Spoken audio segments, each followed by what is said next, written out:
ninyo, hindi lang lupa kundi bato, no?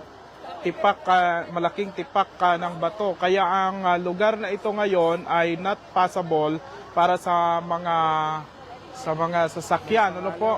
Parang inano na ito, pinigilan muna yung ina-advise ang mga sasakyan na wag munang dumaan dito sa area na ito, lalo yung mga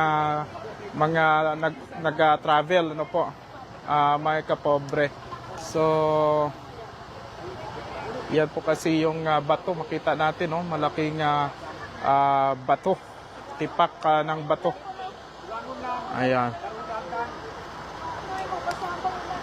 Wala pa tayong dagdag na information, no po.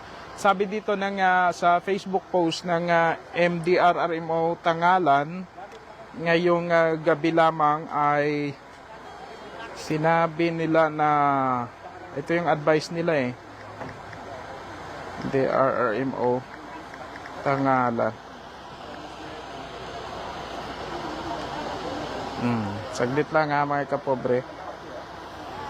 Ating basahin yung advice nila kanina. Nabasa ko yun